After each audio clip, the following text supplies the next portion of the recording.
शेतकरी नेते अजित नवले खासदार निलेश लंके यांच्या आंदोलनाला पाठिंबा देण्यासाठी आलेले आहे।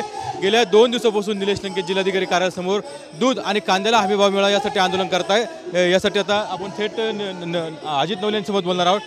काय सांगा, निलेश लंके आंदोलन करत आहेत दूध आणि कांद्यासाठी। आज महिना 2 महिने झाले गावागावातील शेतकरी रणांगणात उतरले। दूध उत्पादक शेतकरी संघर्ष समिती, वेगवेगळ्या शेतकऱ्यांच्या संघटना, गावागावातील शिकलेली शेतकऱ्यांची पोरं मंडप टाकून उपोषण करतायत, धरणे करतायत। आज अहमदनगरमध्ये जिल्हाधिकारी कार्यालयाच्या समोर दुसरा दिवस आंदोलनाचा आहे। निलेशजी लंके रणांगणात उतरलेले आहेत, तरीसुद्धा सरकार त्याची दखल घ्यायला तयार नाही। खोटे आदेश काढले जात आहेत, कायदा नाही तरीसुद्धा 30 रुपये बंधनकारक आम्ही करू असं खोटं सांगून परिपत्रक काढले जात आहेत। ही अत्यंत संतापजनक गोष्ट आहे।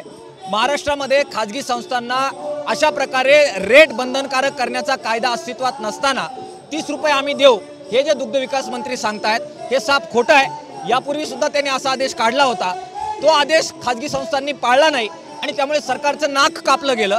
आता परत एकदा सरकारचं नाक कापून घेण्यासाठी त्यांनी आदेश काढलेला आहे, त्यामुळे स्वतःचं नाक कापून घेण्याचे आदेश काढणं बंद करा, लोकांना फसवणं बंद करा आणि कायदेशीररित्या आम्हाला 40 रुपये कसं मिळतील या प्रकारचा कायदेशीर भाव शेतकऱ्यांना द्या, या मागणीसाठी हे आंदोलन सुरू राहणार आहे। पण अशा पद्धतीने लोकप्रतिनिधी थेट आंदोलन करतोय, दुर्लक्ष होते त्याच्याकडे, काय ही संतापजनक गोष्ट आहे।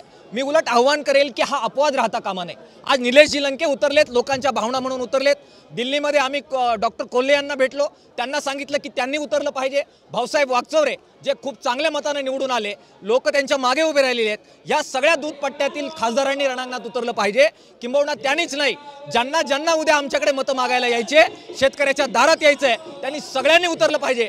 जे जे उतरणार नाहीत त्यांना शेतकऱ्याची दारं ही कायमस्वरूपी बंद असतील, त्यांना परत दारामध्ये मतदान मागण्यासाठी शेतकऱ्याची पोरं पाय देऊन देणार नाही आहेत। मंत्री आपल्या जिल्ह्यातलेच आहेत, हे आमचं दुर्दैव आहे।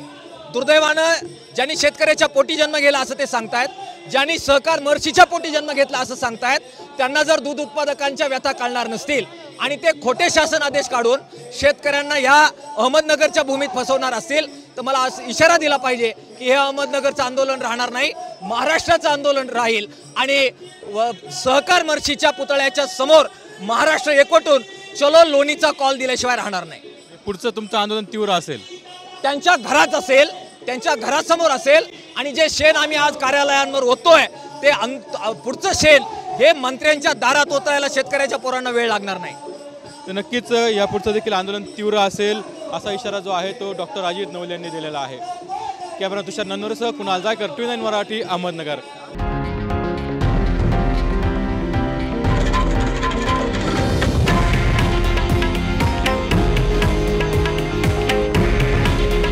हे आहे देशातील नंबर 1 न्यूज नेटवर्क आणि आपण पाहत आहात TV9 मराठी। काळजी तुमची, हित महाराष्ट्राचं।